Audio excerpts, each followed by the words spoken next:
Hello and welcome everyone, সবাইকে welcome জানাচ্ছি আমাদের আজকের লাইভ ক্লাসে। তো আশা করি সবাই নিশ্চয়ই ভালো আছো। তো চলে আসছো সাদিক হাসান, ওয়ালাইকুম আসসালাম। আরিফ, কি অবস্থা? সিনথিয়া আক্তার, নীলাকাশ, ওয়ালাইকুম আসসালাম। সো আশা করছি সবাই নিশ্চয়ই ভালো আছে, রাইট? সো ক্লাস শুরু হয়ে গেছে। তো আমাদের আজকে ভেক্টরের 9 নম্বর ক্লাস। এর আগে আমরা 8 নম্বর ক্লাসটি করেছি, তো তারই ধারাবাহিকতায় 9 নম্বর ক্লাসে সবাইকে আরও একবার ওয়েলকাম জানাচ্ছি। এবং সবাই আর্লিয়েস্ট টাইমে বন্ধুদেরকে একটু মেনশন করে দাও, যাতে করে তারা সবাই ক্লাসে যুক্ত হয়ে যেতে পারে। এবং আমি ভালো আছি, ওয়ালাইকুম আসসালাম। তোমরা কেমন আছো বলে দিতে পারো তো আমায়? ওফ, ওয়ার্ল্ড কাপ ফুটবল শেষ। সো আমি বলবো যে হাফ সেরে পাচ্ছি। মানে এতগুলা ম্যাচ, এত বড় একটা জার্নি, এবার ফুটবল খেলা দেখতে দেখতে টায়ার্ড হয়ে গেছি। The same old shit. খেলা চলছিল তো চলছিল, তাই না? এক এক দিনে একটা টিম জিতছে, একটা টিম হারছে। সো আমরা আর্জেন্টাইন সাপোর্টার, আমরা বলতে আমি Argentine bona fide supporter. So today is the day.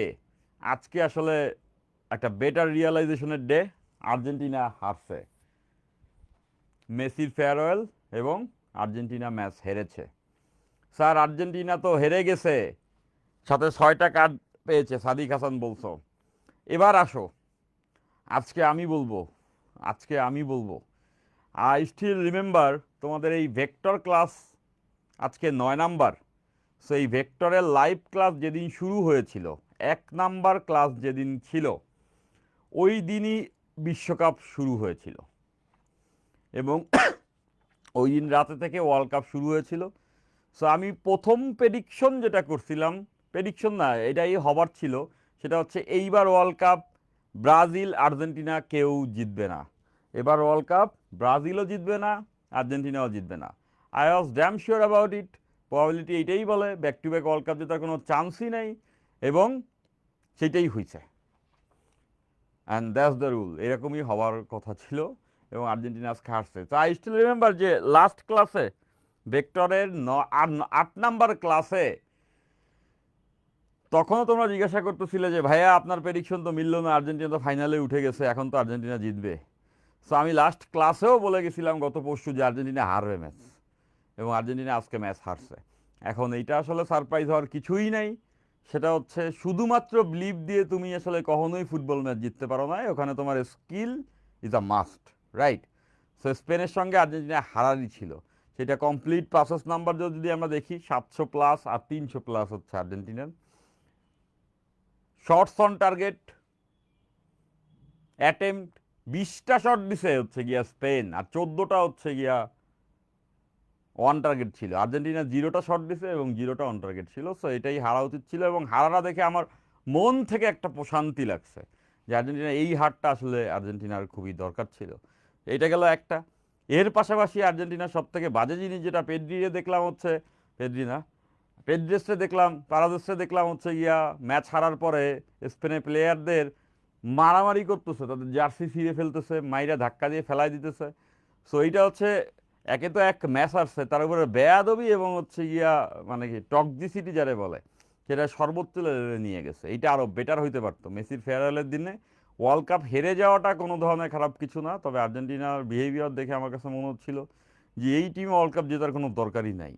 They don't deserve it, that's it. Support করি আর্জেন্টিনা, দ্যাট ডাজন্ট মিন যে হচ্ছে গিয়া যা ইচ্ছা তাই টক্সিসিটি ছড়াইলেও আর্জেন্টিনাকে ভালো বলতে হবে। সো সব কিছুর ভিতরে এতটুকু বলা যায়, Lionel Messi is the bestest football player I have ever seen. So last ম্যাচটা সে হেরে গেছে, এবং এটাই সুন্দর। ওয়ালাইকুম আসসালাম। খুশি হয়েছে আর্জেন্টিনা হারাতে? আর্জেন্টিনা হারাতে খুশি হইছো? এর আমি জানি না আসলে একটা টিম হারলে কেমনে খুশি হয় আর একজন। যেমন ব্রাজিল হারলে আমি কখনোই খুশি হই না। কারো হার দেখে আসলে খুশি হবার কিছু নাই, তবে কারো জয় দেখলে আনন্দ লাগে। স্পেন জিতছে, এটা আমার খুব ভালো লাগছে।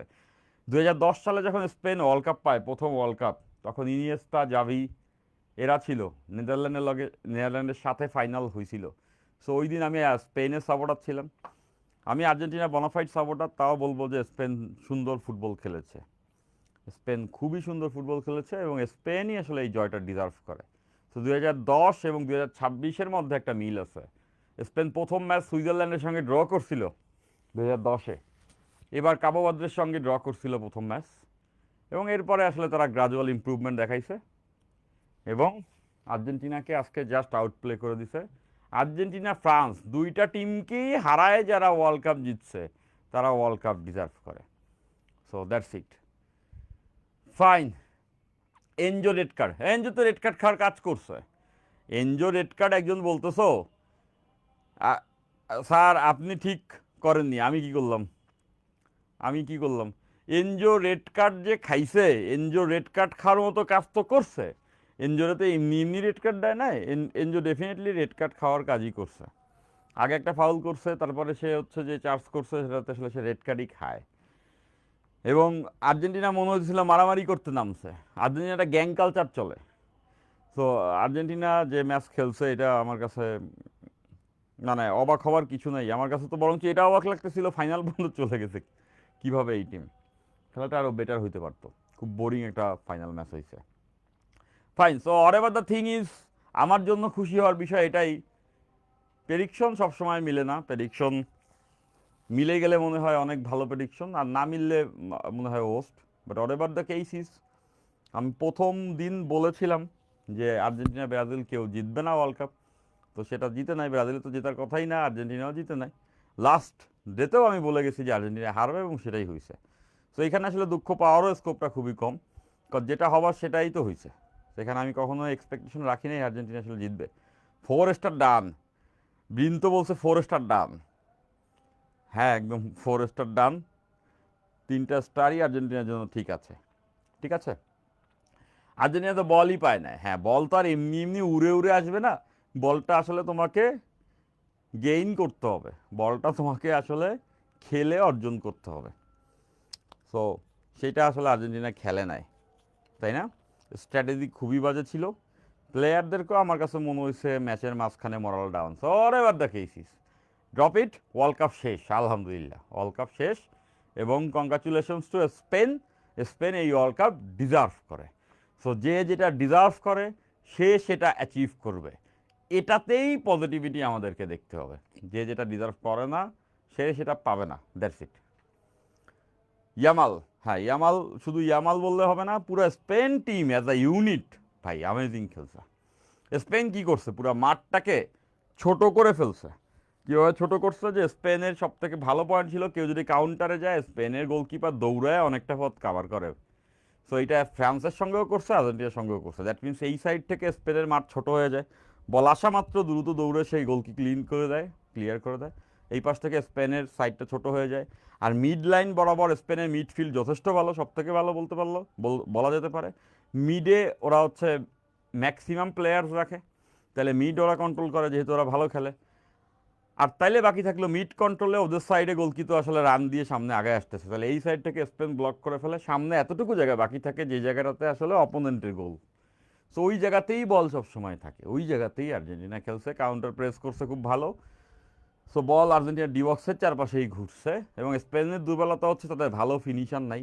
এই জায়গাতে আর্জেন্টিনা থাকলে, মানে আর্জেন্টিনা অন্যান্য টিম হিসেবে খারাপ হইলেও, বাট স্কোরিং পজিশনে এতগুলো বল থাকলে আর্জেন্টিনা গোল দিত 3 থেকে 4টে, তাই না? তারপরেও এরকম ফাইনাল ম্যাচগুলোতে ছোট ছোট চান্সগুলোকে ক্যাচ করতে হইতো। সিমিওনি যে শটটা মিস করছে, মানে এনজো থাকলে গোল দিত। লাস্টে এক্সট্রা টাইমে যে বেশি কর্নার থেকে একটা বল আসে, আকাশে উড়ে মেরে দিছে। তো ওইখানে আসলে মেন্টাল স্ট্রেংথ ধরে রাখতে পারে নাই। মিডফিল্ড আর্জেন্টিনা পুরো ওয়ার্ল্ড কাপে বাজে গেছে, নো ডাউট, একদম মিডফিল্ড ছিলই না। মিডফিল্ড যদি হচ্ছে ভালো না হয় তাহলে ওয়ার্ল্ড কাপ জিতে চলে যাবে একটা টিম, এটা পসিবল না। আর্জেন্টিনা লাকি যে হচ্ছে গিয়ে ফাইনাল পর্যন্ত আসছে। সো এই আর্জেন্টিনাকে সাপোর্ট করার one of the biggest reason, ছোটোবেলা থেকে আর্জেন্টিনা সাপোর্ট করে 2006 সাল থেকে, 2002 সাল থেকে। সো এইটা আরও বেশি ইম্পর্টেন্ট ছিল লিওনেল মেসির জন্য। আই ডোন্ট নো লিওনেল মেসির অবসরের পরে আর্জেন্টিনার প্রতি ভালো লাগার জায়গাটা কতটুকু থাকবে। যাই হোক, আর্জেন্টিনা নাই রে, নাই রে, নাই, আর্জেন্টিনা নাই।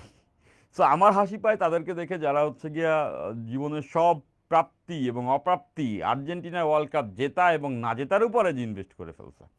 This simply a game of football. So এরকম খেলা ফুটবলে বহুত হবে, এবং এরকম করে ম্যাচ অনেক হারবে এবং অনেক জিতবে। So everyday it's a new day. Fine. সত্যি কথা বলতে আমি নিজে আর্জেন্টিনার ফ্যান হয়ে বলছি যে গতকাল সব থেকে বাজে ভাবে খেলছে। হ্যাঁ, আমিও আর্জেন্টিনার ফ্যান হয়েই বলতেছি যে একটুও রিগ্রেট লাগছে না আর্জেন্টিনা হেরেছে, একটুও রিগ্রেট লাগছে না। প্রথম 5 মিনিটসে খেলা দেখেই বোঝা গেছে যে আর্জেন্টিনার সক্ষমতা স্পেনের এগেনস্টে নাই। That's it, fine. সোবাদ, ভুলে যাও, ভুলে যেতে শেখো। এভাবেও হেরে যাওয়া যায়, ঠিক আছে? এভাবেও ফিরে আসা যায় আর এভাবেও হেরে যাওয়া যায়। সো আর্জেন্টিনা হেরে গেছে। আমার তো মনে হয় আমি খুশি হয়েছি কিছুটা। এই আর্জেন্টিনা কোনোভাবে যদি ম্যাচ জিততো তো সেটা হতে পারে না, এরকম হওয়া উচিত না। ফাইন। হ্যাঁ, লাস্ট বাতাসে ছাতা ধরার 3টা অঙ্ক করিয়েছিলেন। হ্যাঁ, আমার ওটা মনে আছে। আমরা লাস্টের দিন বৃষ্টিতে ছাতা ধরার অঙ্ক করেছি। সো আপেক্ষিক বেগ, অ্যাপারেন্টলি বইয়ের যে পার্ট আছে ওটা আমরা দেখে ফেলছি, বাট আপেক্ষিক বেগের উপরে আমরা আরও various type of problem solve করব। সো আমি তোমাদেরকে বলেছিলাম ভেক্টরের যে আমরা প্লে লিস্ট ক্রিয়েট করছি। সো ভেক্টরে আজকে 9 নাম্বার, ধরে নিতে পারো 13-14টা ক্লাস হবে। খুব ঠান্ডা মাথায় আস্তে আস্তে করে আমি শেষ করছি, যেহেতু তোমাদের রেজাল্ট 20 তারিখ দেওয়ার কথা ছিল, সেটা আরও পিছিয়ে গেছে। তো আমাদের হাতে টাইম আছে, রেজাল্টের পরেও অনেকটা টাইম আছে। তো ভেক্টর ঠান্ডা মাথায় আমরা পড়বো, যেটা হয়তো 10-12 ক্লাস শেষ করা যাইতো। আমি 13-14টা ক্লাস নিব, 2-3টা বাড়ায় নিব, তাই না? এই পুরো ওয়ার্ল্ড কাপের মধ্যে তো কিছু সময় আমরা ওয়ার্ল্ড কাপ নিয়ে আলোচনা করছি, তো ধরে নাও ওইটাই এক্সট্রা টাইম। তো যেটা বলতে চাচ্ছিলাম যে আমাদের এই পুরো প্লে লিস্টের প্যাটার্নটা বা ফরমেশনটা এরকম হবে, আমরা সব কিছু পড়ে আগে শেষ করব, ফাইনালি যে লাস্টের 1-2টি ক্লাসে যত টাইপের প্রবলেম বইগুলোতে আছে ওগুলো টাইপ আকারে আমরা সলভ করব। তখন আমাদের এই নলেজটাকে আমরা যখন অকুপাই করব, তখন একটা হচ্ছে সম্যক আইডিয়া, হলিস্টিক একটা নলেজ চলে আসবে, ঠিক আছে? ফাইন। সো এবার আসো, আমরা আজকে চলে যাব এর পরবর্তী অংশে। সো আজকের যে অংশটা আছে এখানে আমরা আয়ত একক ভেক্টর সম্পর্কে আসলে পড়ালেখা করব, ঠিক আছে? ফাইন। তাহলে before further do, let's just jump into ইট। খেলাধুলা মাথা থেকে ঝেড়ে ফেলো। আমার জন্য এটা খুবই কষ্টের হওয়ার কথা ছিল আজকের দিনটা। ক্লাস নেওয়ার কোনো ধরনের মানসিকতায় কাজ করার কথা ছিল না আর্জেন্টিনার ফাইনাল ম্যাচে এরকম হার দেখে। 2014 সালে হার দেখেছি, 22-এ জিতেছি এবং আজকেও আমরা হেরেছি। তো তাতে কিচ্ছু যায় আসে না। জীবন প্রচণ্ড, প্রচুর মৃত্যুতেও থামে না জীবনের উৎসব। সো ওয়েলকাম, আমরা ক্লাস করব, ঠিক আছে? আর্জেন্টিনার সাপোর্টাররা ভুলে যাও, ব্রাজিলের সাপোর্টাররা ভুলে যাও, সবাই ভুলে যাও। এই ওয়ার্ল্ড কাপের সময় সবার ভিতরে একটা যুদ্ধ লেগেছিল। মনে হচ্ছিল মানুষ মানুষ বিভিন্ন রকমের হয়, কেউ আর্জেন্টিনার সাপোর্টার, কেউ ব্রাজিলের সাপোর্টার, কেউ এই টিমের সাপোর্টার, এবং তারা একজন আরেকজনকে ডিসলাইক করতে শুরু করে, তাই না? একটা যুদ্ধ, একটা টক্সিসিটি। তো আমার কাছে মানে আলহামদুলিল্লাহ, আল্লাহ বাঁচাইছে এই মুহূর্তে এসা সব মানুষই যে মানুষ। ওয়ার্ল্ড কাপ আর্জেন্টিনা ব্রাজিল সব বাদ দাও, ঠিক আছে? ফাইন। এবার আসো আমরা আমাদের ক্লাস শুরু করে দিই। তো আমরা আজকে প্রথমে যেটা দেখব সেটা হচ্ছে একক ভেক্টর। একক একক ভেক্টর একক ভেক্টর একক ভেক্টর সম্পর্কে জানবো। সো একক ভেক্টর কি জিনিস? সংজ্ঞা খুব সহজ। যেই ভেক্টরের মান এক সেই ভেক্টরকে একক ভেক্টর বলে। যেই ভেক্টরের মান এক, যে ভেক্টরের যে ভেক্টরের যে ভেক্টরের মান যেই ভেক্টরের মান একক বা এক, তাকেই আমরা বলবো হচ্ছে একক ভেক্টর। তাহলে এটা বুঝতে পারলাম যে একক ভেক্টর একটা ভেক্টর যার মান এক হয়। তাহলে এই ভেক্টরের সিগনিফিকেন্স কি? এই ভেক্টরের সিগনিফিকেন্স, সে একটা দিক বুঝায়। মান এক, বাট তার তো একটা দিক আছে। ভেক্টরে তো দুইটা জিনিস থাকে, একটা হচ্ছে মান, একটা হচ্ছে দিক। সো মান এক মানে তার মান এক। তাহলে এটা সিগনিফিকেন্স হচ্ছে তার তো একটা দিক আছে। তাহলে একক ভেক্টর দ্বারা একটা দিক বোঝায়, একক ভেক্টর দ্বারা বোঝায় একটা দিক, দিক নির্দেশ করে, দিক নির্দেশ দেয়। ওকে, ফাইন। তাহলে একটা একক ভেক্টর কিভাবে নির্ণয় করে? লেটস সে এ একটা ভেক্টর, ধরে নাও এ, এটা একটা ভেক্টর, এইটা একটা ভেক্টর, এটা এ ভেক্টর, রাইট?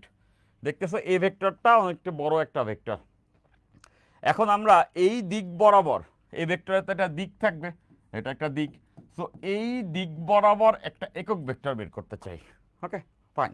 তো ধরলাম এই দিক বরাবর একটা একক ভেক্টর হচ্ছে এইটা, এই দিক বরাবর একটা একক ভেক্টর হচ্ছে এইটা, এই দিক বরাবর একটা একক ভেক্টর এতটুকু। তো ধর এইটার মান 1, এটার মান 1 এবং এটার মান 1 এবং দিক বুঝাচ্ছে এ ভেক্টরের দিক বরাবর।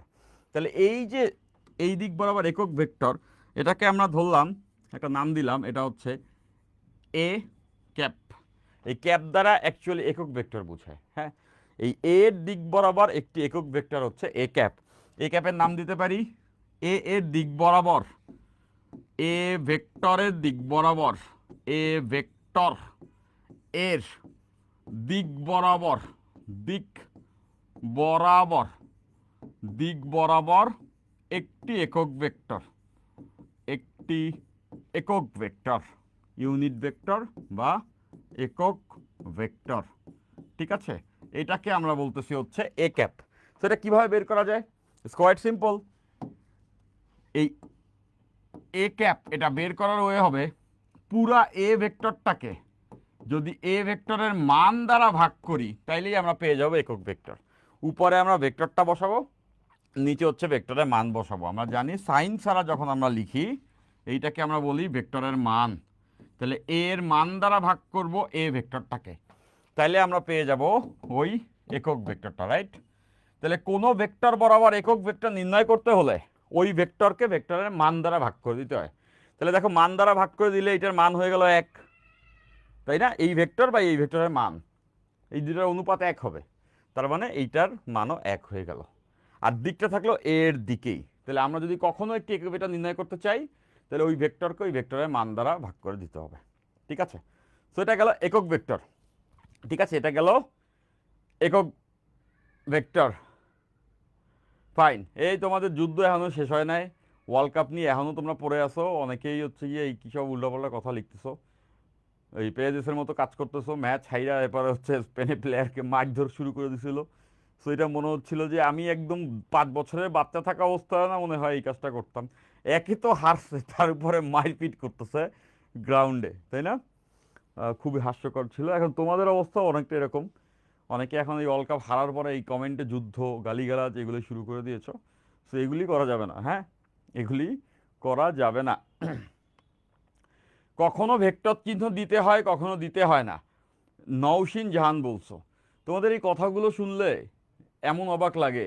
আর্জেন্টিনা আজকে স্পেনের সঙ্গে যখন খেলতেছিল, আর্জেন্টিনার পারফরমেন্স দেখে শুরুতে অবাক হয়ে গেছি, কি ভাই এই টিম কেমনে ফাইনালে আসলো। এবং তোমাদের এই কোশ্চেনগুলো শুনে আমি ক্লাসে এর থেকেও দ্বিগুণ হারে অবাক হতে থাকি।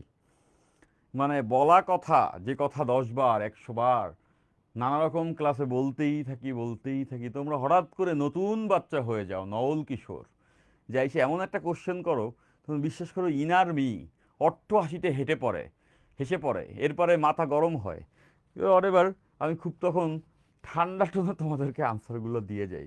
সো নৌসিন জাহান, ভেক্টরের চিহ্ন যখন দেই তখন এটা একটা ভেক্টর বোঝায়, যখন চিহ্ন দেই না তখন এটা জাস্ট তার মান বুঝায়। এটি অ্যাটলিস্ট ক্লাসে 5 থেকে 10 বার এর আগের ক্লাসে মেনশন করা হয়েছিল। ঠিক আছে, আচ্ছা ঠিক আছে, এবার গেল এটা। এরপর আসো, এরপর আমরা একটি নির্দিষ্ট একক ভেক্টর সম্পর্কে জানবো, যেটাকে আমরা বলতেছি আয়ত একক ভেক্টর। আয়ত, আয়ত একক ভেক্টর, আয়ত একক ভেক্টর। আয়ত একক ভেক্টর দ্বারা কি বোঝাবে? আয়ত একক ভেক্টর হচ্ছে গিয়া, এটাও একটা একক ভেক্টর, যেহেতু আমরা জানি একক ভেক্টর মানে একক ভেক্টর। যে ভেক্টরগুলোর মান 1 এবং যেই ভেক্টরগুলো এক্স ওয়াই ও জেড অক্ষকে প্রকাশ করে, যে একক ভেক্টরগুলো, যে একক ভেক্টরগুলি, যে একক ভেক্টরগুলো, যে একক ভেক্টরগুলো এক্স ওয়াই জেড অক্ষকে, অক্ষগুলোকে, অক্ষগুলোকে, অক্ষগুলোকে, অক্ষগুলোকে, অক্ষগুলোর দিক নির্দেশ করে, অক্ষগুলোর দিক নির্দেশ করে, অক্ষগুলোর দিক নির্দেশ করে, অক্ষগুলোর দিক নির্দেশ করে, তাকে আমরা বলবো আয়ত একক ভেক্টর। এগুলো একক ভেক্টর যেগুলো এক্স ওয়াই এবং জেড অক্ষগুলোকে নির্দেশ করে। মনে রাখবে একক ভেক্টরের কাজই হচ্ছে একটা দিক বোঝানো। সো এরা এক্স অক্ষ, ওয়াই অক্ষ এবং জেড অক্ষ এই তিনটা দিককে বোঝায়। তো এইটা হচ্ছে কি একটা স্থানাঙ্ক ব্যবস্থা যেখানে এক্স ওয়াই জেড তিনটা আছে। এই বরাবর আছে হচ্ছে গিয়া এক্স অক্ষ, এটা ওয়াই অক্ষ, আর এটা জেড অক্ষ। এখন এক্স বরাবর একটা একক ভেক্টর, লেটস সে এইটা একটা একক ভেক্টর যেটা এক্স অক্ষকে বোঝায়, এইটা একটা একক ভেক্টর যেটা ওয়াই অক্ষকে বোঝায়, আর এইটা একটা একক ভেক্টর যেটা জেড অক্ষকে বোঝায়। এই প্রত্যেকটা ভেক্টরের মান এক। এখন এই এক্স অক্ষ বরাবর যে একক ভেক্টর সেটাকে আমরা বলছি আই ক্যাপ। এই আই ক্যাপ হচ্ছে একটা একক ভেক্টর যার মান এক এবং এটার দিক কোন দিক বোঝায়? এক্স অক্ষ বরাবর বোঝায়। দেন ওয়াই অক্ষ বরাবর যে একক ভেক্টর এটাকে আমরা বলতে পারবো জে ক্যাপ, আর জেড অক্ষ বরাবর যে একক ভেক্টর এটাকে আমরা বলতে পারবো কে ক্যাপ। ক্যাপ দেখলেই বুঝবে একক ভেক্টর। তাহলে দেখো আই দ্বারা বোঝায় এক্স অক্ষ, জে দ্বারা ওয়াই অক্ষ এবং কে দ্বারা জেড অক্ষ। তাহলে আই যে একক ভেক্টর এটা দ্বারা বুঝাবে এক্স অক্ষ বরাবর, এক্স অক্ষ বরাবর, মানে যখনই আমরা আই ক্যাপ দেখব তখনই বুঝে যাব এই ডিরেকশনটা এক্স এর প্লাসের দিকে। ঠিক তেমন করে যে একটা ভেক্টর এইটা দ্বারা বুঝাবে ওয়াই অক্ষ বরাবর, ঠিক তেমন করে কে ক্যাপ এটা দ্বারা বুঝাবে জেড অক্ষ বরাবর। মানে এরা তিনটা অক্ষকে বোঝায় এবং এই তিনজনকেই আমরা বলতেছি আয়ত একক ভেক্টর।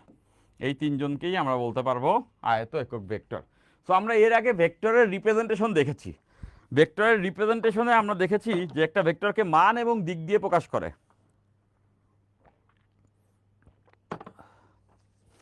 তো ভেক্টর রিপ্রেজেন্টেশনের আরেকটা ওয়ে হচ্ছে গিয়া আয়ত একক ভেক্টরের মাধ্যমে ভেক্টরকে প্রেজেন্ট করা।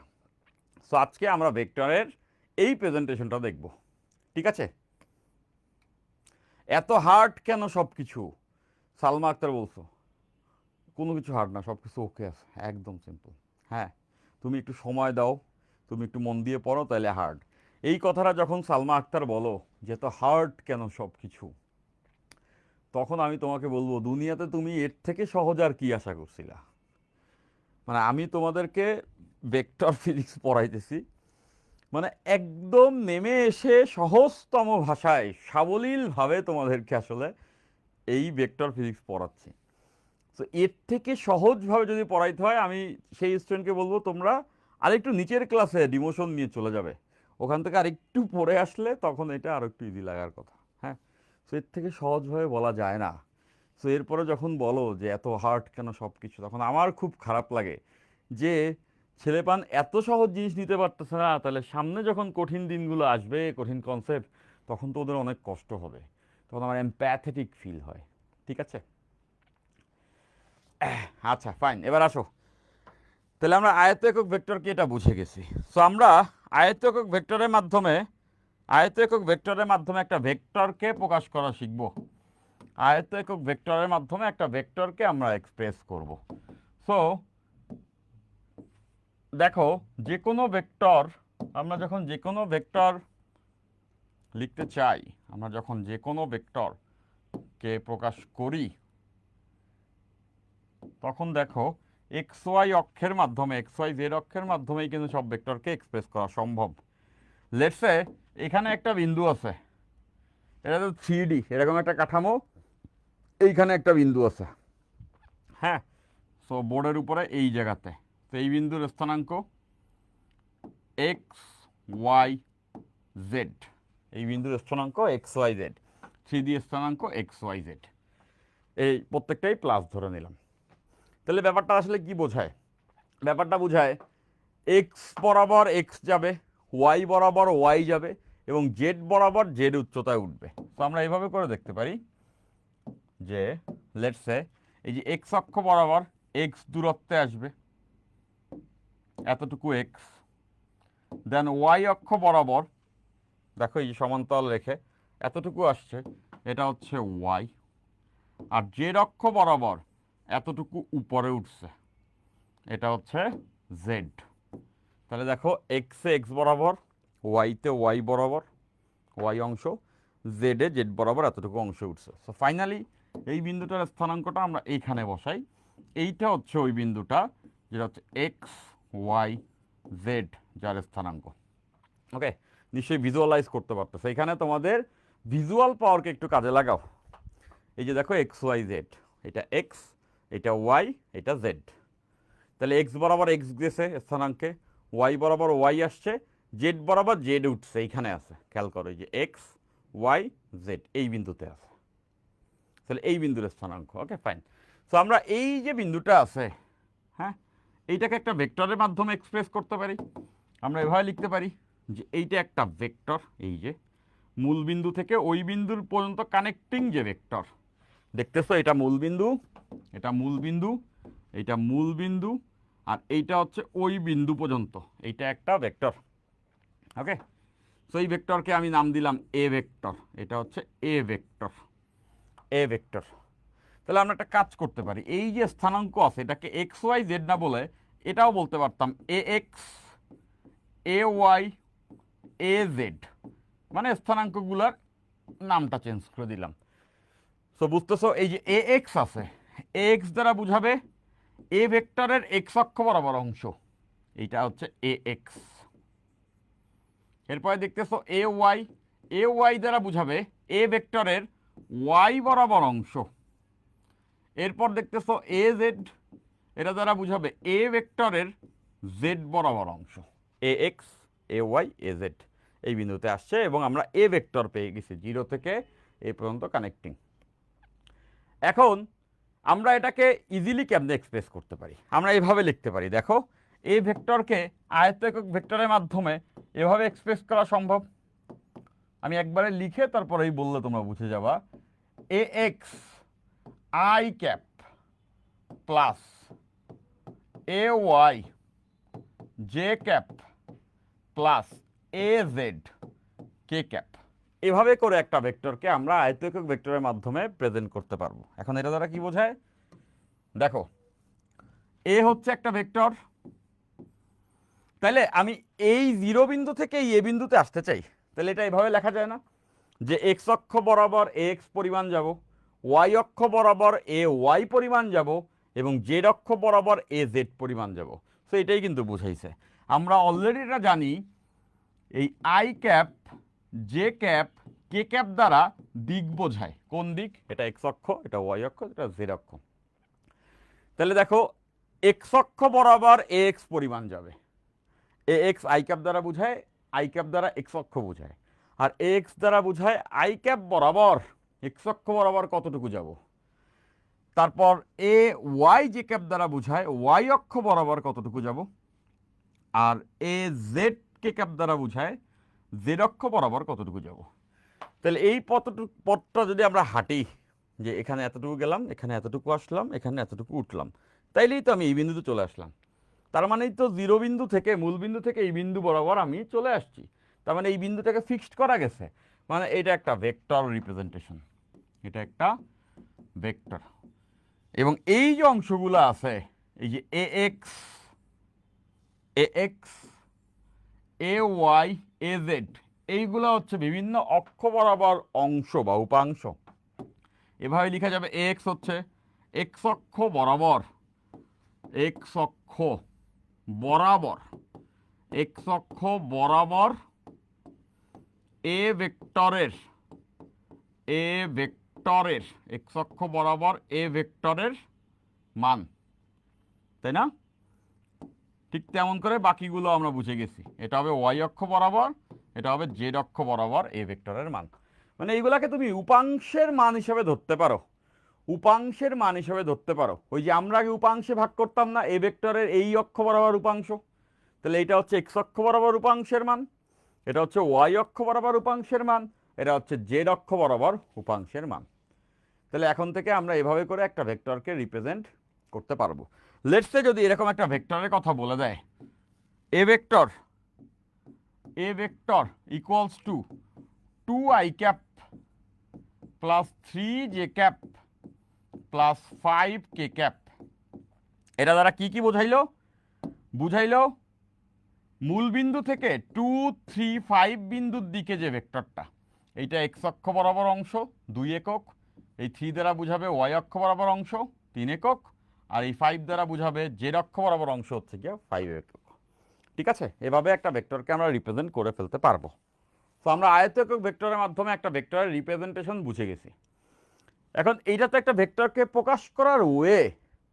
এখন কখনো কখনো ওই ভেক্টরের মানটা আমাদের জানা দরকার হবে, যে ওই ভেক্টরের মানটা কত। মান বলতে বেসিকলি বুঝাবে এই মূল বিন্দু থেকে এই বিন্দু পর্যন্ত এই দৈর্ঘ্যটা কত। তো আমরা এই ভেক্টর বা যে কোনো ভেক্টরকে এমনি করে প্রেজেন্ট করতে পারবো, এবং এভাবে করেই মেজরিটি আমরা অঙ্ক করব। দেখবা ভেক্টর প্রেজেন্টেশন এইটাই সব থেকে স্মার্টেস্ট হয়। সো এখন ওই ভেক্টরগুলোর মান বের করতে হবে, ওই ভেক্টরগুলো বিভিন্ন অক্ষের সঙ্গে দিক টিক এগুলো বের করতে হবে। সো আমরা এভাবে করে আস্তে আস্তে করে সামনে যাচ্ছি। ঠিক আছে ভাইয়া, এই ভেক্টর শেষ হলে সেলুসারের বই থেকে অঙ্কগুলো সলভ করায়েন, রোদ্দুর ক্যানভাস বলছো। সেলুসারের বই খুব ক্লিশে, মানে ক্লিশে বলবো না, মানে যত বই আছে তার মধ্যে ওখানে অনেক অঙ্ক আছে, বাট এতটুকুই তুমি চাইলে রোদ্দুর ক্যানভাস। আমি তো ভাবছিলাম ওগুলো তো অবভিয়াস, আরও একটু বেশি করাবো। এখন তোমার রিকোয়েস্ট যদি আমি রাখি তাহলে আমার পরিশ্রম একটু কমবে, অল্পের মধ্যে পার পেয়ে যাবো। তাহলে কি রোদ্দুর আমি অল্প অল্প পড়াই দিব, কম পড়ায় ছেড়ে দিব? সেটা কি করা ঠিক হবে? ঠিক হবে না। সো সেলুসারের বইয়ের অঙ্ক যা আছে সেগুলি থাকবে, ওগুলো থাকছে, ওগুলোর থেকে বেশি কিছু তুমি পাচ্ছ, ক্লাস করতে থাকতে হবে। ঠিক আছে, ডান পাশের স্ক্রিন দেখা যায় না, হ্যাঁ এই জন্য ডান পাশে কিছু লিখতেছি না, এখানে 5 যে ক্যামেরা পজিশনের জন্য ওখানে লিখবো না এরপর। ফাইন। তো এখন আমরা এ ভেক্টরের মান নির্ণয় করব, এ ভেক্টরের মান নির্ণয় করব। এ ভেক্টরের মান নির্ণয় বা ভেক্টরের মান নির্ণয়, ভেক্টরের মান নির্ণয়, ভেক্টরের মান নির্ণয়, ভেক্টরের মান নির্ণয়, ভেক্টরের মান নির্ণয়, ভেক্টরের মান নির্ণয়। একটা ভেক্টর আছে আয়ত একক ভেক্টরের মাধ্যমে এক্সপ্রেস করা হয়েছে, ওইটার মান নির্ণয় করতে হবে। এই যে আজকের ক্লাস কি যে দুর্বিষহ আমার জন্য, কিন্তু আমি এনজয় করছি। আমরা আর্জেন্টিনার সাপোর্টার, আমরা ওয়ার্ল্ড কাপ জিততে এই ওয়ার্ল্ড কাপ দেখি নাই, উই এনজয়, আমরা এনজয় করি। দ্য থিং ইজ, একটা ওয়ার্ল্ড কাপ আর্জেন্টিনা জিতবে সেটা দেখতে আসলে চাইতাম। সো 2002 সাল থেকেই সেটা চাইতাম, লিওনেল মেসির জন্য সেই চাওয়াটা আরও বেশি প্রখর হয়েছে। সো অনেকবার হোঁচট খেয়ে, অনেকবার দুঃখ কষ্ট পেয়ে 4 বছর পরে পরে আমরা 2022 সালে ওয়ার্ল্ড কাপ জিতেছি। এটা একবার দেখাই অনেক কিছু, আমি তো এটাই মনে করি। ব্যাক টু ব্যাক 2বার যদি দেখতাম তাহলে মনে হইতো আরে ওয়ার্ল্ড কাপ টোয়ার্ল্ড কাপ এগুলো কিছু না। তো সেটা হয়নি, ভালো হয়েছে। সো যখন 26-এর ওয়ার্ল্ড কাপ শুরু হয়, শুরু থেকে আমি এই কথাটাই বলতাম, আমরা আর্জেন্টিনার সাপোর্টার, আমরা সব পেয়ে গেছি। সো আর্জেন্টিনা যদি কোয়ার্টার ফাইনাল বা সেমিফাইনালে বাদ হয়ে যায়, কিচ্ছু যায় আসে না, আমরা আর্জেন্টিনার সাপোর্টারদের জন্য কিচ্ছু যায় আসে না, ইটস আনাদার ম্যাচ। বাট 26-এর ওয়ার্ল্ড কাপের মোটো ছিল উই এনজয়, আমরা এনজয় করতে আসছি, আমরা খেলা দেখব, মজা করব। আমরা মজা করেছি, আমরা ফাইনাল পর্যন্ত খেলা দেখতে পারছি, সব থেকে বেশি ম্যাচ খেলছে, ঠিক আছে। কিন্তু আজকে হেরে যাবার পরে কেমন যেন সব কিছু বিস্বাদ হয়ে যায় না, স্বাদহীন, স্বাদহীন লাগছে।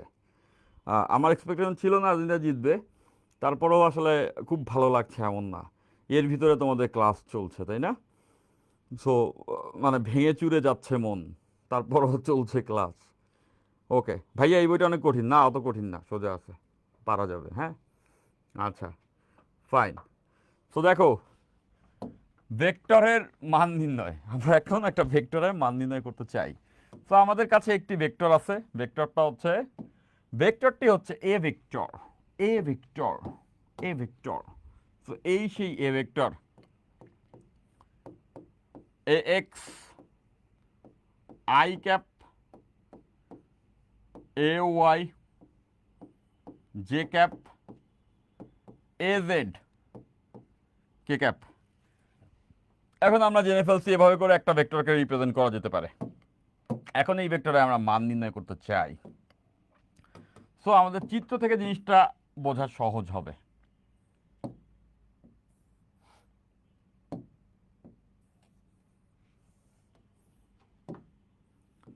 এক্স অক্ষ, ওয়াই অক্ষ, জেড অক্ষ। সো এটা হচ্ছে সেই বিন্দু কাঙ্ক্ষিত এক্স অক্ষ বরাবর এক্স অংশ গেছে, এটা এক্স অক্ষ বরাবর এক্স অংশ, এই যে ওয়াই অক্ষ বরাবর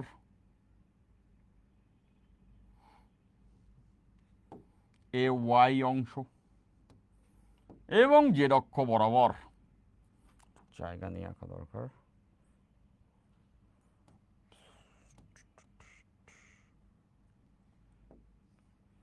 এটা এক্স অংশ,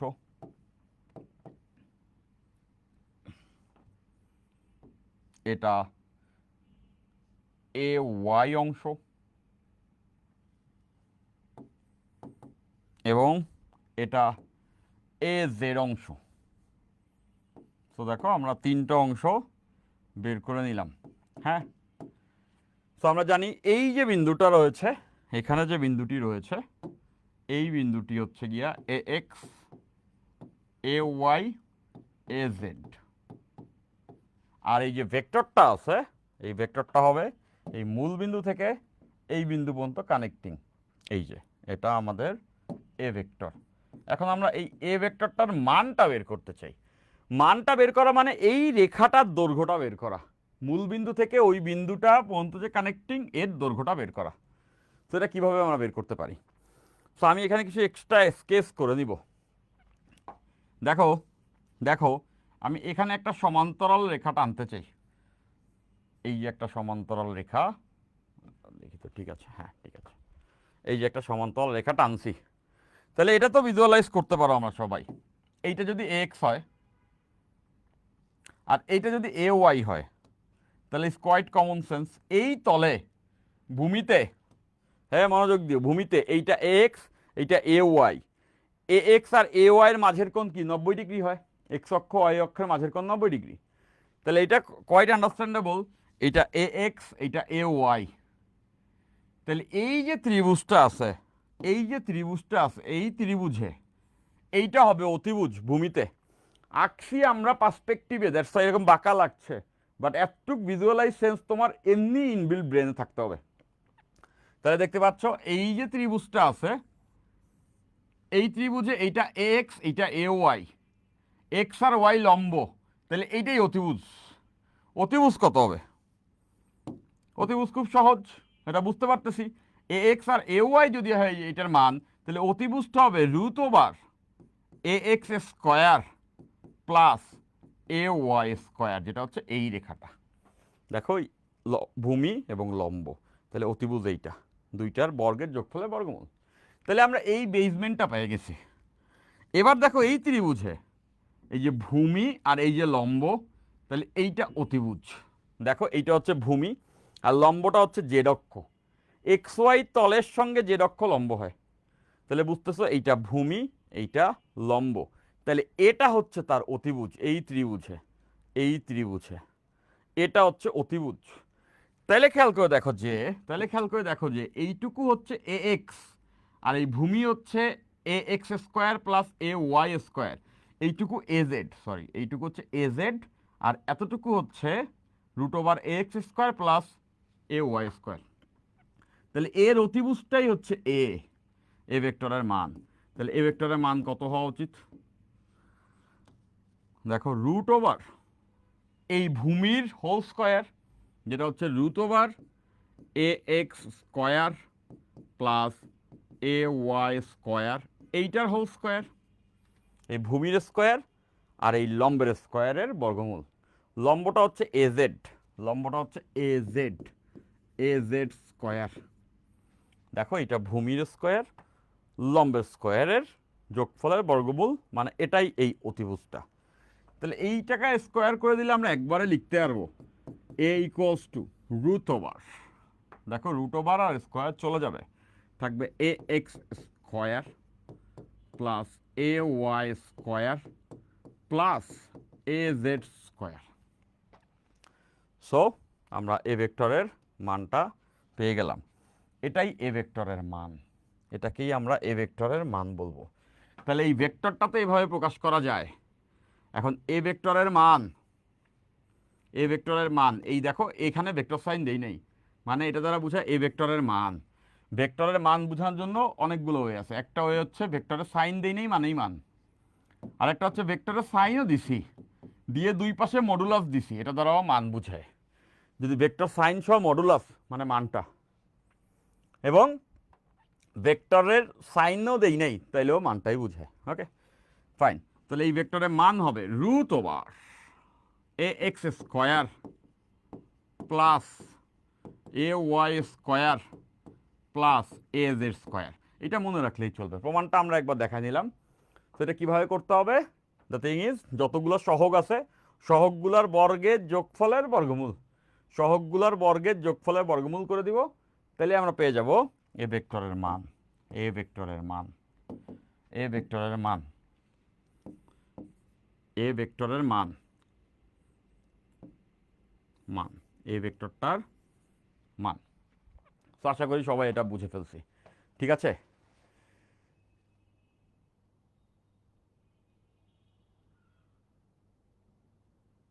ও কি কয় মাহফুজ, যাই হোক ভাই বুঝি নাই, একজন বলছো ভাইয়া বুঝতে পারি নাই, সো তার জন্য আমি আরেকবার বলবো। এটা মাথায় ছিলই যে এটা আমি আরেকবার বলে দিব। ঠিক আছে? সো বুঝতে না যে পারছো তাকে বলবো যে মাল্টিপল টাইম একটা জিনিস শুনলে তুমি জিনিসটা বুঝে যাবা। কিছু জিনিস আছে ফিজিক্স সাবজেক্টটা কারো কাছে খুব দুর্বোধ্য কঠিন হয়ে যায়। কেন হয়? কার কাছে হয়? যাদের কাছে ভিজুয়ালাইজিংটা একটু টাফ।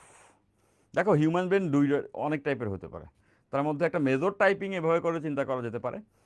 কারো কারো ভিজুয়ালাইজিং পাওয়ার খুব বেশি হয়, একটা জিনিসকে বস্তুগতভাবে চিন্তা করতে পারে, আচ্ছা এটা এরকম হলে এরকম এরকম দেখতে লাগবে। তাদের জন্য ফিজিক্স অ্যাপারেন্টলি সহজ। কিছু কিছু ব্রেন আছে সিমুলেশন বেটার পারে, বাট ভিজুয়ালাইজেশন একটু উইক। সো এইখানে আমাদেরকে ভিজুয়ালাইজেশনটা করতে হবে ঠিক মতো। দেখো এক্স ওয়াই অক্ষ যদি তুমি ভিজুয়ালাইজ না করতে পারো তাহলে তোমাকে আমি অনেক কথা বললেও কিচ্ছু বুঝাইতে পারবো না, এটা হচ্ছে ট্রুথ। আর যদি তুমি ভিজুয়ালাইজ করতে পারো, আমি কিছু না বলে ছবিটা আঁকলেই তুমি দেখে বুঝে যেতে পারবা। সো আমার মনে আছে আমি যখন তোমাদের স্টেজে ছিলাম তখন ফার্স্ট ইয়ারে যখন ভেক্টরের এই অংশটা আমি দেখছি, ছবিটা দেখি আমি বুঝছি ইটস কোয়াইট অবভিয়াস। আমার জন্য ভিজুয়ালাইজিং একটু ইজি মনে হয়।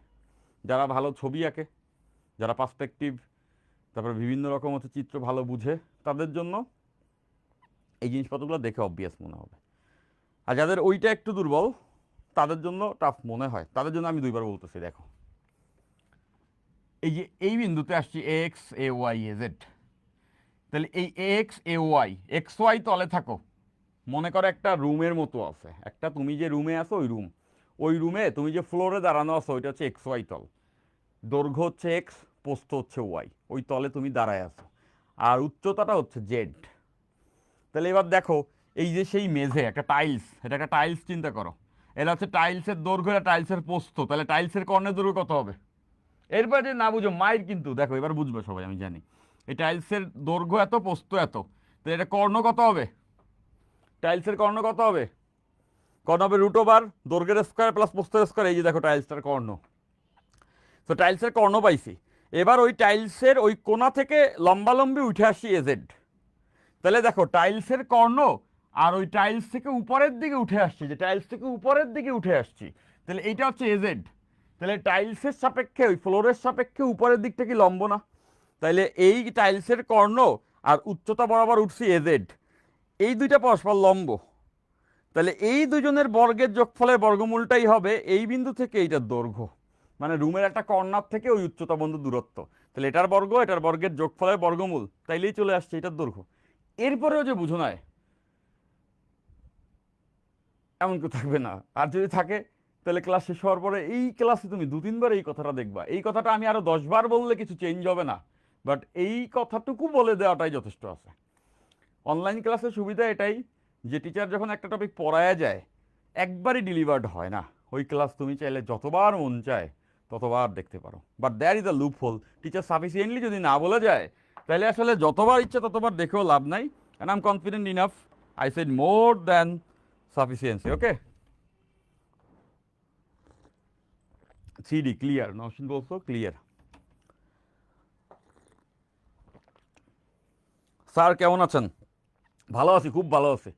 ওয়ার্ল্ড কাপ শেষ হওয়ার পরে আমি এখন একটু বেশি ভালো আছি। এই লাস্ট 48টা দেশের ওয়ার্ল্ড কাপ দেখে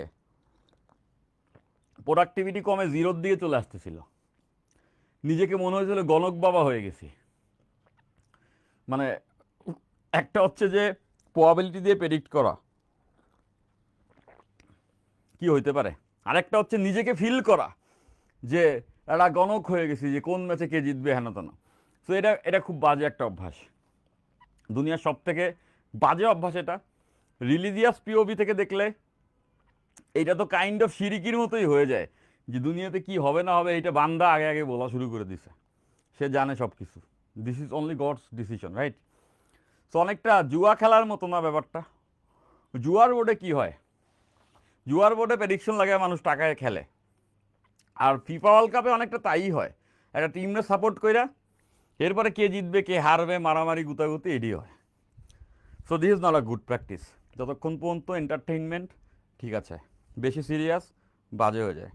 48টা দেশের ওয়ার্ল্ড কাপ দেখতে দেখতে এমন অবস্থা, সারাটা রাত মনে করো ফুটবল খেলা, এবং দিনের বেলা ঝিমানি কাজ কামের সময় একটু ল্যাথারিজম ফিল হয়, না ঘুম হলে যেটা হয় আর কি। সো আমি আসলে লাস্ট কিছুদিন সাফোকেটিং ফিল করতেছিলাম, যে ভাল লাগছিল না। দেখতেছি অভ্যাসবশত সবাই দেখতেছি, এবং এটা তো আছে একটা ফ্যাশনের জায়গাও আছে, ছোটোবেলা থেকে দেখে দেখে অভ্যস্ত তাই। এবং এত লম্বা জার্নি খুব বিরক্ত লাগছিল। বিলিভ মি, ট্রাস্ট মি, আজকে ওয়ার্ল্ড কাপ শেষ হওয়ার পরে মনে হচ্ছে যে ওয়েলকাম ব্যাক, এইবার একটু লাইফে ফেরা যাক, দ্যাটস ইম্পর্ট্যান্ট।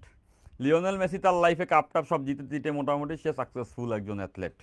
আমরা আমাদের জীবনে নিজের গোলটা নিজের অ্যাচিভমেন্টগুলোকে আস্তে আস্তে করে আনলক করি, ঠিক আছে? ওখান থেকে কিছু মোটিভেশন নেওয়ার থাকলে নিতে পারো।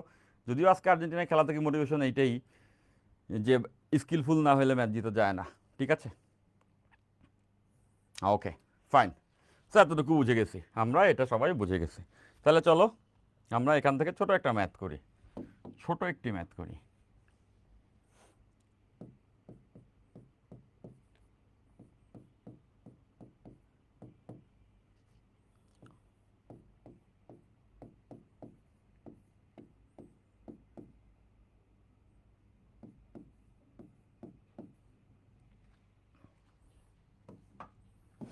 একটা ভেক্টর দেওয়া আছে, প্রথম কোশ্চেন, এর মান নির্ণয় করো, এর মান নির্ণয় করো, এর মান নির্ণয় করো। 2 নাম্বার, এর দিক বরাবর একটি একক ভেক্টর নির্ণয় করো। এ এর দিক বরাবর, দিক বরাবর, এ এর দিক বরাবর একটি একক ভেক্টর নির্ণয় করো। এর দিক বরাবর একটি একক ভেক্টর নির্ণয় করো, একটি একক ভেক্টর নির্ণয় করো। এর দিক বরাবর একটি একক ভেক্টর নির্ণয় করো। এর দিক বরাবর একটি একক ভেক্টর নির্ণয় করো। 2 নাম্বার,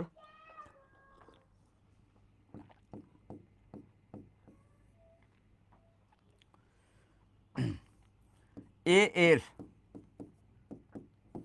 দিক বরাবর 25 মানের একটি ভেক্টর নির্ণয় করো। মানের একটি ভেক্টর নির্ণয় করো।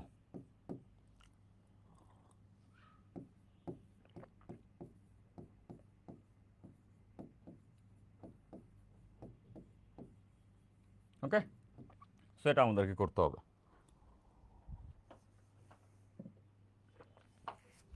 ফাইন, ভাই ভালো আছে? সাইফুল ইসলাম জিজ্ঞেস কেমন আছি? আমি ভালো আছি, আমি ভালো আছি, আশা করছি তোমরাও ভালো আছো। সো রেগুলার ক্লাসে থাকতে হবে। হ্যাঁ স্যার, ফিফা নিয়ে আপনার মনে যে একটা কষ্ট আছে, ও সেটা কিন্তু বুঝতে পারছি। না না, কোনো মানে কষ্ট আছে এটা বলা ঠিক হবে না, বরঞ্চ এটা বলা যেতে পারে কষ্ট ছিল, অনেক ছিল, এখন কমছে, এখন কমছে, এবং রাদার উই এনজয়। ফিফার প্রতি আমার অনেক অবজেকশন আছে। ফার্স্ট অফ অল হচ্ছে ফিফা আমার জীবনে বহুত সময় নষ্ট করছে।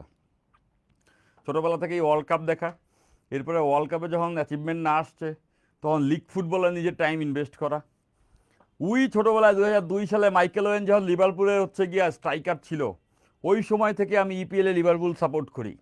লিভারপুল, তারপর চেলসি, এভারটন, টোটেনহাম, কতগুলো টিম যে আমি সাপোর্ট করে করে, আসলে নিউক্যাসল একটা টিম ছিল ওয়ান্স ইন আ টাইম, এখনো আছে আই গেস।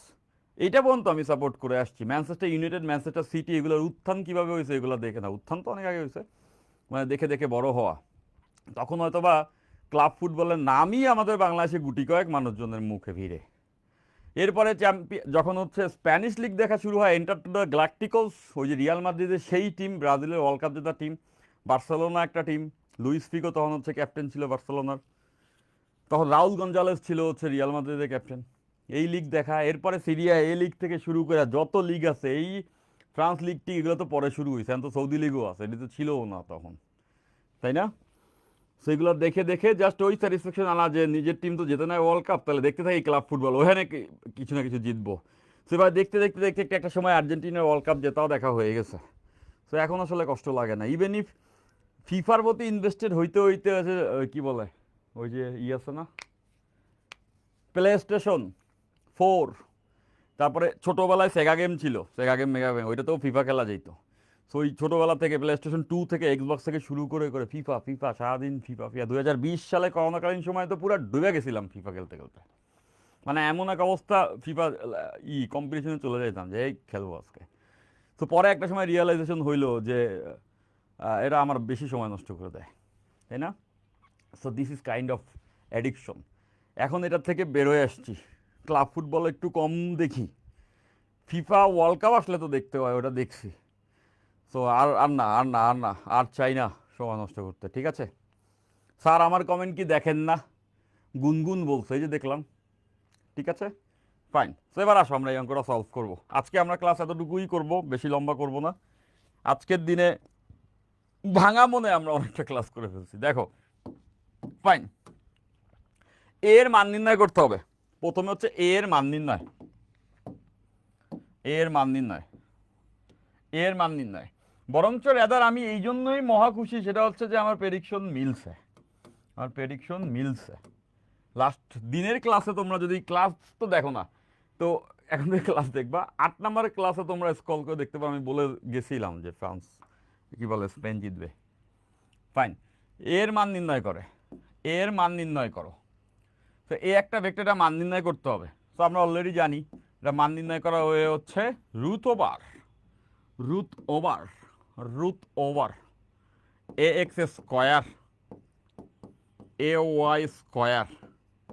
মানে ফুটবল খেলা দেখার ক্রেজিনেস এমন ছিল, এখন যদি আমি বলি তাহলে আমাকেও তোমরা হচ্ছে গিয়ে এই আর্জেন্টাইন প্লেয়ারদের মতো মনে করবা, টক্সিক, ম্যাচ হাইরা স্পেনের প্লেয়ারে মারতেছে। বলবো, বলি 2002 সালে হচ্ছে আর্জেন্টিনা গ্রুপ পর্বে বাদ হয়ে যায়। সো ওই গ্রুপ পর্বে যখন বাদ হয়, তখন ইংল্যান্ডের সঙ্গে একটা ম্যাচ ড্র করছিল বোধ হয়, হ্যাঁ ড্র, হ্যাঁ এক গোলে মাইকেল ওয়েন গোল দিছিল মনে আছে। সো রাগে ক্ষোভে কি যেন একটা ছুঁড়ে মারছিলাম হাতে, তো একটা বড় টাইপের টিভি থাকে না বাক্স, ডিসি মাইরা গেছে টিভি ব্যাংকটা। তো প্রথম ওয়ার্ল্ড কাপ দেখতেছি, তাই না? সো এই ধরনের excitement is not good, right? তো ওই সময় ছিল অবসেশন, এখন তো নাই।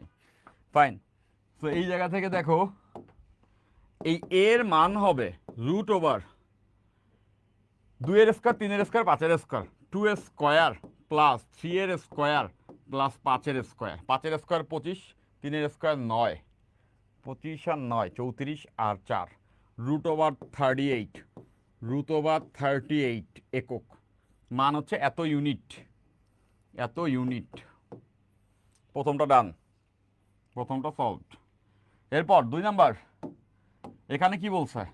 এখানে বলছে এ ভেক্টরের দিক বরাবর একটি একক ভেক্টর নির্ণয় করতে। আজকে ক্লাসে প্রথমেই আমরা এটা দেখছি, যে কোনো দিক বরাবর একক ভেক্টর নির্ণয় করার ওয়ে কি? এ ভেক্টরের দিক বরাবর একটি একক ভেক্টর নির্ণয় করার ওয়ে হচ্ছে এ ভেক্টর বাই এ ভেক্টরের মান, এ ভেক্টর বাই এ ভেক্টরের মান। তাহলে এবার দেখো, এই এ বরাবর একটি একক ভেক্টরকে আমরা ধরলাম এ ক্যাপ, এটা ইকুয়ালস টু হবে এ ভেক্টর ডিভাইডেড বাই এ ভেক্টরের মান। তাহলে এখন আমরা এ ভেক্টর এবং এ ভেক্টরের মান বসাই দিতে পারি। তো এ ভেক্টর তো গিভেন, যেটা 2i cap plus 3j cap plus 5k cap, এটা হচ্ছে এ ভেক্টরটা, এই যে বসাইছি এ ভেক্টর। আর এই ভেক্টরের মান আমরা অলরেডি বের করছি √38। সো নিচে হচ্ছে এ ভেক্টরের মান √38। তাহলে এটাই হচ্ছে গিয়ে ওই একক ভেক্টর। এটাকে আরও স্ট্যান্ডার্ডভাবে এভাবে রিপ্রেজেন্ট করা যেতে পারে। √38 দ্বারা ভাগ করে দেই, লিখতে পারবো 2/√38 i cap plus 3/√38 j cap plus 5/√38 k cap. Okay, তো দেখো আমরা পেয়ে গেছি ওই একক ভেক্টরটা, এ বরাবর একক ভেক্টর। এইবার আসো 3 নাম্বারটা। এই ক্ষুদ্র ক্ষুদ্র অঙ্ক করার পরে কঠিন কিছু মনে হবে না, বাট এই ক্লারিটিগুলা, এই যে ক্ষুদ্র ক্ষুদ্র জায়গাতে কনসেপ্ট ক্লারিটি, বড় বড় অঙ্কের ভিতরে তোমাকে শার্প রাখবে, বড় বড় অঙ্কের ভিতরে তোমাকে উৎরায় দিবে। বাট ক্ষুদ্র ক্ষুদ্র জায়গায় আমরা জানি কেমনে নির্ণয় করে, বাট ওইটা অ্যাকুরেটলি খাতায় লিখে নির্ণয় করতে পারি না। তারা মনে রাখবা এটা ইলিউশন অফ নলেজ, মনে হবে পারি, পরীক্ষার খাতায় নাম্বার নাই, পারা জিনিসই আটকে যাই। তো ওই জায়গাতেই আমাদের ওই জটটা ছুটাইতে হবে, যেটা আমাদের এই প্লেলিস্ট করলে হবে বলে আমি পুরোপুরি কনফিডেন্ট। তো 9 নাম্বার ক্লাস হয়ে গেছে। ধীরে ধীরে তোমাদের এই ক্লাস আরও চলতে থাকবে। সবাইকে ভেক্টরটা আমার সঙ্গে শেষ করার জন্য অশেষ অনুরোধ থাকবে। তুমি কোনো কোর্সে যুক্ত হও না হও তাতে কিচ্ছু যায় আসবে না, তবে এই ভেক্টর প্লেলিস্টটা আমি ফ্রিতে তোমাদের জন্য সবাই করাচ্ছি। ফ্রি বলা ঠিক হবে না, আমি ফ্রি শব্দের সঙ্গে আমি প্রচণ্ড রকমের অ্যালার্জিক। এটা একটা প্রিমিয়াম কোর্সের ক্লাস, যেটা আমি তোমাদের জন্য দেখার জন্য উন্মুক্ত করে রাখছি। কেন বলবো অনুরোধ এটাই, একটা চ্যাপ্টার তো পড়ে দেখো, হিসাইলি এডিক্টিভ হয়ে যাবে ব্যাপারটা, তোমার অভ্যস্ততা হয়ে যাবে ইনশাল্লাহ। এবং একটা হচ্ছে আমি একটা চ্যাপ্টারকে হাজায়া, মানে পেঁচায়া লম্বা কইরা টাইনা হিসরা এমন একটা অবস্থা বানাইছি, ইলাস্টিক টেনশন পিরিয়ড অতিক্রম হয়ে গেছে, স্থিতি ক্লান্তি, মানে আছে না একটা রবারের টাইনা অনেক টানানি করলে কিন্তু লম্বা হয়ে যায়, পরে আর আগে শেপে থাকে না। তো এভাবে করে একটা ভেক্টরকে আমি অনেক ক্লাস নিলাম, এবং দেখা গেল তোমার বরঞ্চ ভয় ধরে গেল কি পড়লাম আমি, এক চ্যাপ্টার এত বড়, এরপরে তার 10 চ্যাপ্টার রয়েছে। তার থেকে না, সেটা করলে হবে না, ফুল সিলেবাসে হবে না, শর্ট সিলেবাসে ঠিক ছিল। শর্ট সিলেবাসে চ্যাপ্টারই 6-7টা দিয়ে দিছিল, তো একটু লম্বা করে পড়ার স্কোপ ছিল। এখন ফুল সিলেবাসে তোমাকে ওভারঅল অনেকগুলো চ্যাপ্টারকে একবারে মাথায় নিয়ে বসতে হবে। তো তখন তুমি যদি প্রিসাইজলি এবং কমপ্লিটলি সব টপিক না পড়ো, তো সেক্ষেত্রে তোমার লোডটা এমন হবে যে এত খাইছো বমি করে দিবা। তো ওই জায়গা থেকে আমি বলতেছি ভেক্টরটাকে আমি ওই ম্যানারে তোমাদের জন্য গুছাবো, এবং 28 ব্যাচে যারা আছে তারা যেন শুরু থেকে টোনটা ফিক্সড করে ফেলতে পারো, কীভাবে পড়তে হবে। এই জন্য আমি এই কাজগুলি করছি, ঠিক আছে? উদ্দেশ্য এতটুকুই। কোর্সে ভর্তি হওয়ার জন্য সবাইকে ডাকাডাকি করার ইচ্ছা কোনো রকম নাই। কোর্সে স্টুডেন্ট আছে, আলহামদুলিল্লাহ আছে, এবং আরও অনেক হয়েও যায়।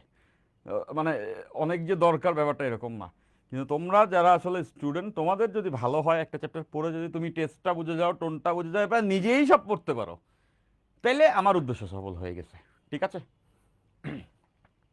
ওকে, ফাইন। হ্যাঁ ভাই, এই যে আসছে একজন, শিপাত বলছো ভাই আপনার ভবিষ্যৎবাণী মিলছে, স্পেন জিতছে। ভবিষ্যৎবাণী ছিল না, ওটা জাস্ট একটা প্রবাবিলিটি, মানে একটা প্রবাবিলিটি ছিল, এটা বলছি। ভবিষ্যৎবাণী করার মতো যোগ্যতা তো নাই, আর এটা করাও ঠিক না, এটা বলাটাও বোকামি। মনে হচ্ছিল স্পেন অ্যাপারেন্টলি জিতবে আর কি, তো ওইটাই হয়েছে। ফাইন। তো এবার হচ্ছে এর দিক বরাবর 25 মানের একটি ভেক্টর নির্ণয় করো। এমন একটা ভেক্টর নির্ণয় করতে হবে যার মান 25 হবে এবং সেটা এ বরাবর হবে। সো একটা ভেক্টরকে কেমনে প্রকাশ করে, দেখো ওই ভেক্টরটার নাম দিলাম আমি বি। যে কোনো ভেক্টর প্রকাশ করা হয়ে হচ্ছে তার মানের সঙ্গে একক ভেক্টর গুণ করে দাও। দিক বরাবর একক ভেক্টর, দিক বরাবর একক ভেক্টর, দিক বরাবর একক ভেক্টর, দিক বরাবর একক ভেক্টর। এখান থেকেই তো দেখছি, যেমন আমরা একক ভেক্টর ইকুয়ালস টু দেখছিলাম কি, এ ভেক্টর ডিভাইডেড বাই এ ভেক্টরের মান। তাহলে এখান থেকেই দেখো তো এ ভেক্টর ইকুয়ালস টু কত হবে। এ ভেক্টর ইকুয়ালস টু এটা লেখা যাবে, এ ভেক্টর ইকুয়ালস টু এইটা এই পাশে গুণ হয়ে আসলে এ ইন্টু এ ক্যাপ। তাহলে এই লাইন থেকে বুঝতেছো এ দ্বারা বোঝাচ্ছে ভেক্টরের মান, এই এ ভেক্টরের মান, আর এই এ দ্বারা বোঝাচ্ছে এ বরাবর একক ভেক্টর, এ বরাবর একক ভেক্টর, তাহলে আন্ডারস্ট্যান্ডেবল যে কোনো ভেক্টরের মানকে যে দিক বরাবর ভেক্টরটা আছে সেই দিক বরাবর একটা একক ভেক্টর দ্বারা গুণ করে দিলেই ওই ভেক্টরটা আমরা পেয়ে যাচ্ছি। এইটাই আমরা এখানে লিখছি। বি ভেক্টর যদি বের করতে চাই, ওই বি ভেক্টরের মান এর সাথে বি ভেক্টর যে দিক বরাবর হবে সেই দিক বরাবর একটি একক ভেক্টরে গুণ করে দিতে হবে। এখন বি ভেক্টরের মান তো আমাদেরকে বলে দিছে, আমাদেরকে বলে দিয়েছে বি ভেক্টরের মান হবে 25। এত মানের মানে বি ভেক্টরের মানটি হতে হবে 25, এই যে 25 সাথে গুণ করতে হবে বি ভেক্টর যে বরাবর ওই দিক বরাবর একটা একক ভেক্টর, এটা তো বলাই আছে যে এ বরাবর ভেক্টরটি নির্ণয় করো, মানে এই বি ভেক্টরটা ডেফিনেটলি এ বরাবর হইতে হবে, এ বরাবর হইতে হবে। তার মানে এ বরাবর একটি একক ভেক্টরই এখানে বসাইতে হবে, বিকজ বি এর দিকও এ বরাবর। তো এ বরাবর একটি একক ভেক্টর আমরা অলরেডি নির্ণয় করে ফেলছি, এই যে এই যে এই যে এই যে এই যে দেখো, এই যে বি এর দিকে ওই দিকই, তাহলে এটা ওখানে বসাই দিব 2/√38 i cap, 3/√38 j cap, 5/√38 k cap। তাহলে এই জায়গা থেকে বি ভেক্টর ইকুয়ালস টু এই 25 গুণ হয়ে যাবে, এটা এখানে গুণ হলে 50 divided by √38 i cap plus 25 এখানে গুণ হলে 75 ডিভাইডেড বাই √38 j cap, এই 25 এখানে গুণ হলে 125 divided by √38 k cap। So done, দেখো বি ভেক্টর নির্ণয় করে ফেলছে। এই বি ভেক্টরের মানটা বের করে দেখো, সবগুলা বর্গের যোগফলের বর্গমূল দ্বারা দেখবো এটার মান আসবে 25, ঠিক আছে। এবং এই ভেক্টরটা ডেফিনেটলি এ বরাবরই হবে, যার মান 25। একজন বলছে রেদওয়ান ভাই কই, জানি না রেদওয়ান এখন কোথায়। রেদওয়ান খুব আশাবাদী ছিল যে এবার আর্জেন্টিনা ওয়ার্ল্ড কাপ জিতবে, সো আমার কাছে মনে হচ্ছিল জিতবে না, তো ওইটাই হয়েছে আর কি, কষ্টে দুঃখে মনে হয় লুকায় আছে। আচ্ছা হরেবার ভাই, সেলুসারের বইটা অনেক কঠিন, এই সেলুসারের বই নিয়ে তুমি এত পড়ে আসো কেন? তুমি এই মুহূর্তে রোদ্দুর কেন যেটা করো, সেলুসারের বইটা তুমি দেখা আপাতত বন্ধ করো, পরে বই হবার বইটি তুমি গুছিয়ে রেখে দাও টেবিলে। এরপর আমরা 9 নাম্বার লেকচার করতেছি, আমরা 13-14 নাম্বার পর্যন্ত লেকচার যাব, ওই পর্যন্ত আগে ক্লাসগুলো করো, করার পরে প্রবলেম সলভিং করবো, সেগুলোও করো। এরপরে তুমি পুনরায় বইটা খুলে মিলাও এখন তুমি কি কি পারো আর কি কি পারো না, তখন অ্যাপারেন্টলি তোমার কাছে ওই বইটা আরেকটু সহজবোধ্য হবে, ঠিক আছে? ফাইন। 3 নং বুঝতে পারি না আতিক শাহরিয়ার, 3 নং বুঝতে পারো নাই বলে দিচ্ছে আবার, এ বরাবর 25 মানের একটি ভেক্টর নির্ণয় করতে হবে। তাহলে যে কোনো ভেক্টর মানে তার মানকে তা ওই দিক বরাবর একক ভেক্টর দ্বারা গুণ করতে হয়। তো মানই তো বলে দিছে 25, এখানে 25 বসাইছি। আর এই ভেক্টরটা কোন দিক বরাবর বলছে, এ বরাবর, তার মানে এ বরাবর একটি একক ভেক্টর নিলেই বি এর দিক পেয়ে যাব, যেটা আমরা আগেই নির্ণয় করে রাখছি এখানে, এ বরাবর একটি একক ভেক্টর, যেটা এখানে গুণ করে দিচ্ছি। ডান, ঠিক আছে ভাইয়া। আপনারা কে কোন চ্যাপ্টার নেবেন, এটা একটা ভালো কোশ্চেন। মানে এতটুকু বলতে পারি, এতটুকু বলতে পারি না, এটা হচ্ছে আমার তুমি আর্কাইভে মেজরিটি চ্যাপ্টার পাবা। তো জিনিসটা অনেকটা এরকম, তুমি সবার মানে যে যে চ্যাপ্টারেই আসে না কেন সবাই সব চ্যাপ্টার পাবা। কীরকম, যে যেটা লাইভে নিবে অন্যজন টিচারের আর্কাইভে সেটা থাকবে, বুঝতে পারছি? তার মানে আমার তুমি সবই পাচ্ছ। আমি যেটা লাইভে নিব ওটা তো নিলাম, যেটা আমি লাইভে নিব না ওইটার আমার আর্কাইভ তুমি পাবা। দ্যাট মিনস কেউ কাউরে মিস করার কোনো সুযোগই নেই, ঠিক আছে ভাই? আমাদের কি শর্ট সিলেবাস হওয়ার সম্ভাবনা আছে? কেন, ওয়াই? আমি তো মনে করি না কোনো সম্ভাবনা আছে, থাকার কোনো কারণই নেই। এটা জঘন্যতম জিনিস হবে না, কোনো সম্ভাবনা নাই। তুমি বলার পরে আমার মনে হলো এরকম একটা কোশ্চেন কেন আসলো তোমার মনে, নাবিল? না, কোনো চান্স নাই, ঠিক আছে? এটাই বলবো আমি। সো দ্যাটস ইট, আজকে ক্লাস এতটুকুই। আর্জেন্টিনা আজকে হারছে, ওয়ার্ল্ড কাপ শেষ, আমরা সবাই হ্যাপি। এবং হ্যাপি স্টাডি, প্রত্যেকদিন ক্লাসে থাকতে হবে, রেগুলার হচ্ছে গিয়ে ক্লাস করতে হবে। এই কদিন এমন মাথা মারছিল ক্লাসে, গ্রুপে, কোনো জায়গায় পড়ালেখা রিলেটেড পোস্ট নেই, খালি আর্জেন্টিনা আর্জেন্টিনা আর্জেন্টিনা। তো এখন আর্জেন্টিনা বাদ, খেলাধুলা বাদ, এখন পড়ালেখায় ব্যাক, ঠিক আছে? আল্লাহ হাফেজ, বাই, টাটা, bye bye, love you, by.